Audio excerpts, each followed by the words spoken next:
Como é padrão em guerras, a verdade é a primeira vítima. Narrativas são apenas usadas para justificar ações.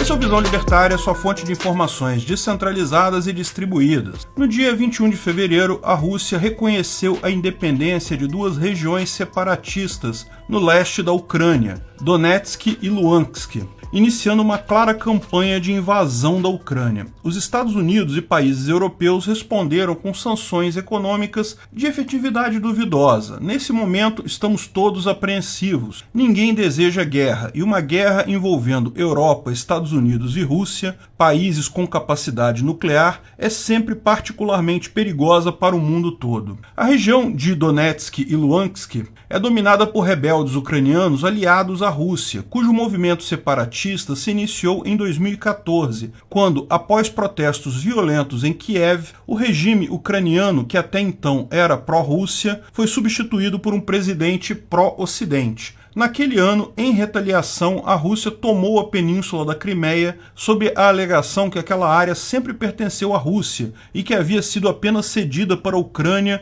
durante a União Soviética. No mesmo ano, os rebeldes decretaram a independência de Donetsk e Lugansk como duas repúblicas independentes. Mas esses novos países não foram reconhecidos por ninguém, de fato, nem mesmo pela Rússia. No final das contas, todos sabiam que a Rússia estava armando e apoiando os rebeldes esse tempo todo. O fato da Rússia agora reconhecer a independência dessa região oficialmente apenas coloca as cartas na mesa. Imediatamente, o parlamento russo autorizou o envio do que foi chamado de Forças de Paz das Forças Armadas Russas para ajudar esses grupos separatistas, agora reconhecidos como países independentes pela Rússia. Fica claro para todos que a Rússia, sim, invadiu a Ucrânia. A grande questão que permeia essa história toda é qual o objetivo de Putin. Algumas pessoas alegam que isso teria sido uma retaliação da Rússia devido à política de nenhuma polegada a mais, quando o Ocidente havia prometido à Rússia que não avançaria para o leste com a OTAN, a Organização do Tratado do Atlântico Norte. Mas isso é balela. É um fato que houve tal promessa feita à União Soviética, então governada por Gorbachev, quando esse consentiu com a reunificação da Alemanha. A Alemanha Ocidental, capitalista, já fazia parte da OTAN. Com a reunificação, a Alemanha Oriental, que era comunista anteriormente, acabaria também fazendo parte da OTAN. Esse era o principal entrave para a reunificação alemã então. Quando foi feito tal acordo, porém, foi feito um acordo com a União Soviética, que, como todos sabemos, deixou de existir em 1991. Nenhum acordo foi feito com a Rússia. Mas esse nem é o principal problema aqui. É lógico que tratados e acordos são válidos até o momento que não são válidos mais. A própria agressão da Rússia à Ucrânia é prova disso. No desmembramento da União Soviética, a Ucrânia ficou com grande parte do arsenal nuclear soviético, que era posicionado ali devido à proximidade com o resto da Europa.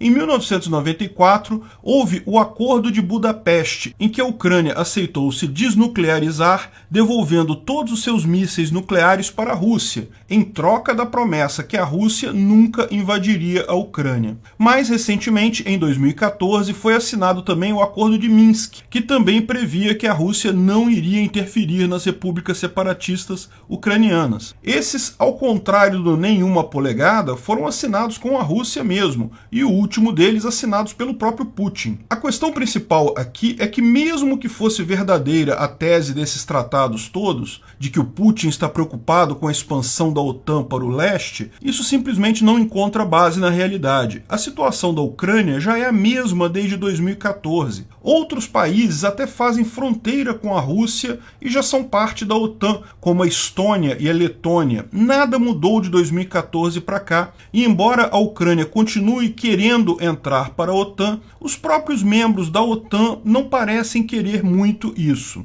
Existe ainda a narrativa de que Rússia e Ucrânia são o mesmo país e que as fronteiras entre eles são arbitrárias. Bem, o povo que originou ambos os países é o mesmo, é um fato. A história da Rússia começou com um reino de Kiev Rus, no século IX, quando Moscou ainda nem existia. Toda a área onde é hoje a Rússia Ocidental e a própria Ucrânia era comandada a partir de Kiev. Mas então vieram os mongóis, que invadiram e destroçaram totalmente esse reino no século XIII. Quando a Rússia se reunificou no século XV, já fez isso centralizada em Moscou. A região onde é hoje a Ucrânia fazia parte, nessa época, de outros impérios, como o polonês-lituânio. Desde então, as forças políticas dos dois blocos passaram a andar separadas. Moscou voltou-se para o leste, conquistando as terras até o Pacífico, até o Alasca, de fato. Apenas na União Soviética, tais áreas foram novamente colocadas sob a mesma administração. Desde o século XV,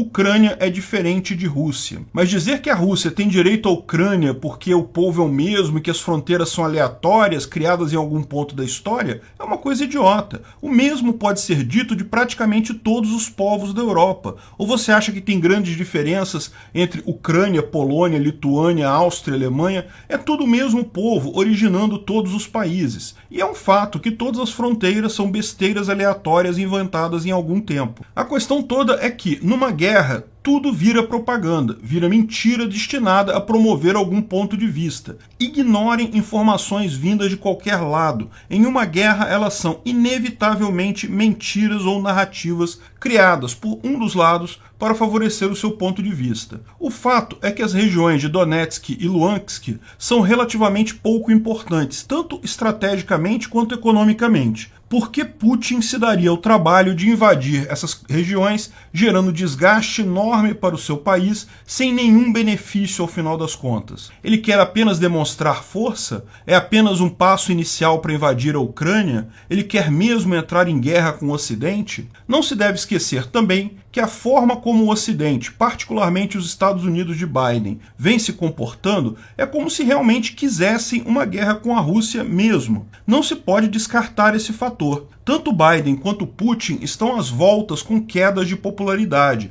Ambos têm interesse em arrumar confusão internacional para poderem sufocar movimentos internos contrários a seus governos. Um protesto contra Biden em tempo de paz, bem, eles podem até pintar como uma insurreição ou coisa de gênero, mas é algo que não cola muito. Agora, se os Estados Unidos estiverem em guerra com a Rússia, uma guerra nuclear que pode acabar com a vida na Terra, destruir a liberdade no mundo todo, quem criticar Biden pode ser pintado como traidor da nação e calado imediatamente. O mesmo é verdade do lado do Putin. A Rússia é uma ditadura, ninguém tem dúvida, ninguém questiona o Putin abertamente. Mas mesmo ditaduras têm rachas internos. Tem muita gente na própria estrutura do governo russo que acha que Putin já governou o tempo demais, já fez besteira demais, já está na hora de ser trocado. Embora não existam eleições limpas por lá, o fato de Putin estar absolutamente impopular, particularmente depois das revelações de Alexei Navalny, dá força a partes do governo que são contrárias a Putin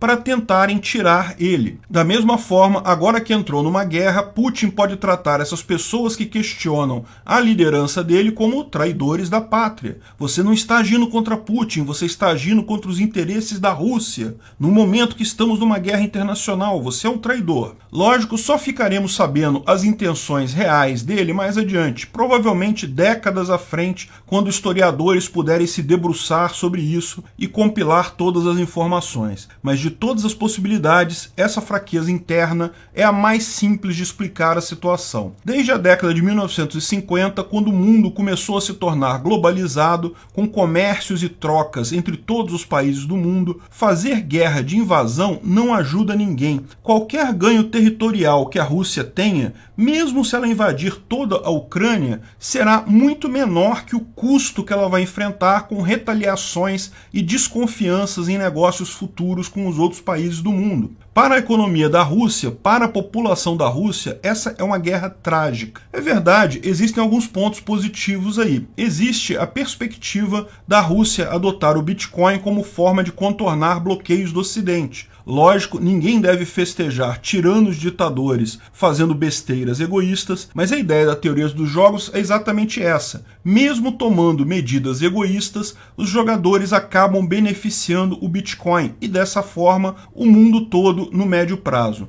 Falamos sobre isso no vídeo Game Theory, a Rússia adotar o Bitcoin pode virar o jogo. No final das contas, embora essa medida possa ajudar ao ditador, vai ajudar ainda mais ao povo russo, que irá poder tirar o ditador num futuro de médio prazo. No curto prazo, a Rússia não tem como ganhar essa guerra. A derrota econômica será inevitavelmente maior do que qualquer objetivo territorial. Mas o Putin tem como ganhar essa guerra. No final, ele vai poder tratar seus opositores como traidores e se manterá no poder por mais um tempo. Esse é o único ganho visível dessa ação dele. Infelizmente, é mais um ganho pessoal dele que significará, a curto prazo, miséria e derrota para o povo russo. Não será a primeira vez que o povo paga o custo de ter um político fraco, burro e socialista como líder. Obrigado pela audiência.